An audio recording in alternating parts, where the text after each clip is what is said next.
Now joining me, MSNBC's Chris Matthews, host, of course, of Hardball. Also with us, Goldie Taylor, editor-at-large of thegrio.com and an MSNBC contributor. Chris, I'll start off with you. What do you make of the decision to release this long-form birth certificate? Well, the good thing about this whole saga is it's played the role of a kind of a roach motel.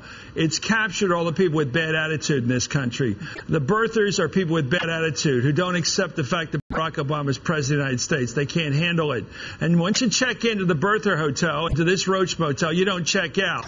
I'm going to keep account of everybody who was a birther because it has nothing to do with facts. It had to do with a mental condition, psychological condition, cultural condition. You can't accept the fact that Barack Obama is president of the United States. So he went off on this screw-loose campaign to argue he wasn't born in this country. So if Donald that is the Trump, case, then no, why just a release second, this? Tamron. Are they going to change their mind, Chris? Tamron? Yes.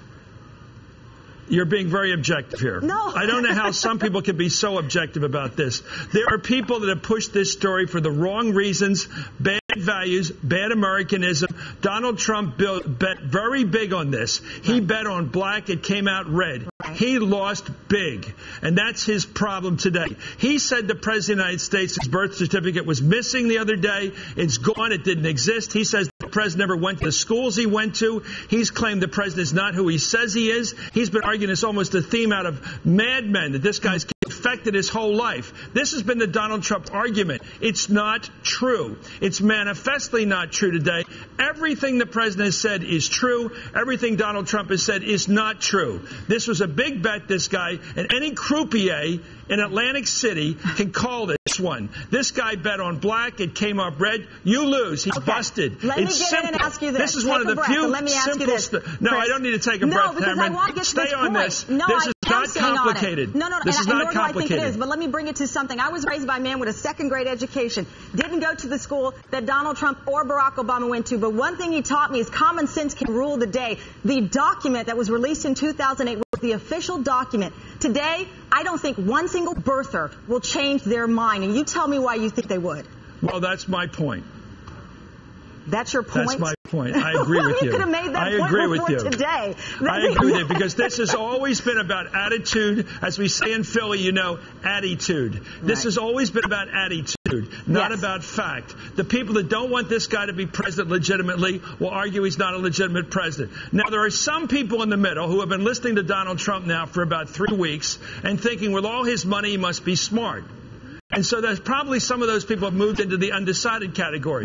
But the hardcore birthers, those 12 U.S. Congress people out there who've been pushing for some documentation here, they're the bad guys. And you watch and see, they're not going to change. You're right. Let me get Goldie in on this. And I say that to Chris because I get the argument of people being too objective. Sometimes, and it always should be, the facts are the facts. But the facts were real 2008 when that birth certificate was released. And now we're brought to the people. I went online.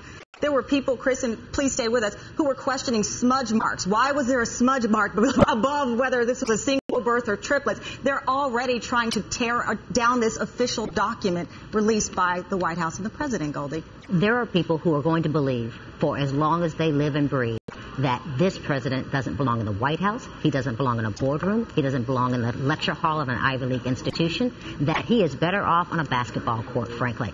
And so there are people who believe that, and no matter what kind of proof, no matter what kind of manifest evidence that you put before them, they're going to believe that until their dying day and try to get other people to believe it. It says something very ugly and something very unreasonable about this American society. And Chris, what does it say about the media? You have the president saying, for example, the national security team, there's a big shakeup. You have this terrible shooting involving U.S. soldiers in Afghanistan. I believe the number is now 9 who were gunned down today by an ally. What does it say about the media?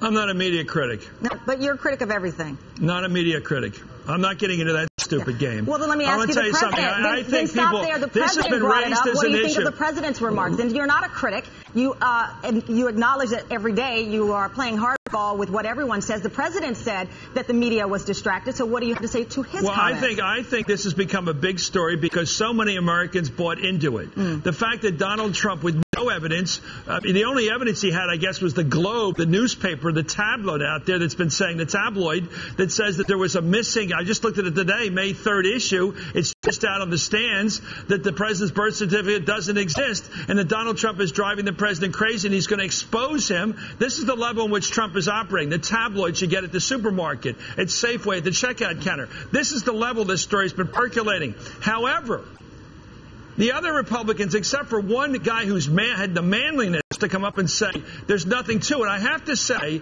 is Mitt Romney. He has said there's nothing to this.